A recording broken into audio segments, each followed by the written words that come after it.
الله أكبر الله أكبر الله أكبر كبيرة وحمانت جودهان جيبوتي سوي لقوا حصي مناسبة عيد الفطر ذا كدب بشي بركة سنة الرمضان الله أكبر ولله الحمد. صباح دي هراء ساكا وحلوضر جودهان جمهورية جيبوتي صلاة عيد ولقوا كذا ملك الدول جودهان جمهورية جيبوتي madaxweynaha jamhuuriyadda Djibouti mudan Ismaaciil Cumar Geelle ayaa kula tukaday dadweynaha reer Djibouti fagaaraha loo yaqaan Tiraan Cawlad ee ku yaala caasimadda Djibouti madaxweyne Geelle markii uu soo gaaray goobta salaada ka dhacaysay salaada ciida waxa uu soo dhaweeyay ra'iisul wasaaraha jamhuuriyadda Djibouti mudan Cabdulqaadir Kaamil Maxamed iyo wasiirka arrimaha islaamka dhaqanka iyo waqfiga mudan Muumin Xasan Barre kadib markay soo dhamaatay salaada ciida oo jamac lagu oogay waxa warbaahinta la hadlay qaar kamid ah xubnaha xukuumadda jamhuuriyadda Djibouti oo u rajiyay ummadda reer Djibouti guud ahaan islaamka ciid wanaagsan waxaana kamid ah wasiirka gaashaandhigga mudane Cali Xasan Bahdoon safiirka Soomaaliland u fadhiyay Djibouti ambassador Cabdul Fattah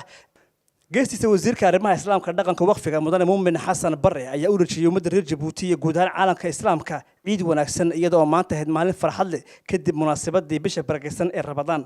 والله maanta waa maalin farxad weyn oo ummadda muslimka ay farxsan tahay oo aan soo soonay bishii Ramadaan soonkii waajibka ahaa intuu Ilaahay la qabtay ee kartay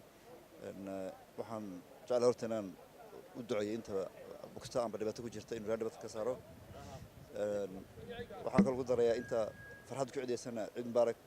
kullu aam antum bikhair billahi ummad muslim dhan si gaar ahaan waxaan u salaamayaa Allah ciid mubaarak ciidanka qalabka sida Djibouti iyo dadka u heegan markasta difaaca wadankooda shucuurta aad bay wanaagsan tahay runtii waxaan jecelahay marka hore inaan islaamka oo dhan salaamo meel walba ay joogaan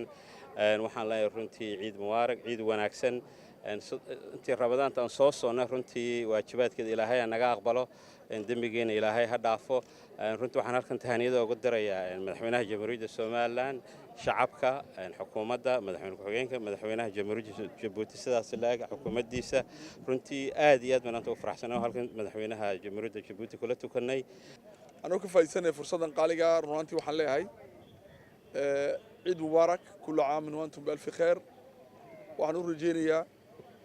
ummadda reer Djibouti gaar ahaan ugu horeeyo madaxweynaha jamhuuriyadda Djibouti ooradiisa ahligiisa iyo shacabka reer Djibouti oo dhammaan dhanba meel kasta ay joogaan waxaan leeyahay ciid mubaarak kullu caam wa antum bi alf khair runtii waxaan kaloo salaamayaa insha Allah taala aan u rajeynayaa sidoo kale ciid mubaarak ummadda islaamka meel kasta ay joogaan adduunka dafiisa waxaan leeyahay waa ciid islaamku wuxuu leeyahay laba ciidood ciidda maanta ciidnay oo loo yaqaan ciid al-fitr iyo ciid al-adha oo timaada xajka dabadeed waxaan u rajeynayaa inay noqoto insha Allah taala ciid wanaagsan oo aqbalo camalkeennii aan soo gudanay oo ahaa Ramadaankii aan soo soonnay ciidan noo dhigo insha Allah taala ku dhamaata bashwash barwaaqo rayn iyo farxad waddankeena waxaan u rajeynayaa nabadgelyada aan haysanay Ilaahay inuu sii wado oo nagu sii adkeeyo dadkeenana waxaan jeclahay runtii inay taaqadii jeer ku duceystaan munaasabadda ciid kuma koobno kaliya caasimadda Djibouti balse waxa guud ahaan si weyn looga xusay dalka oo dhan shanta gobol dalka gudihiisa Xuseen Cumar Universal TV Djibouti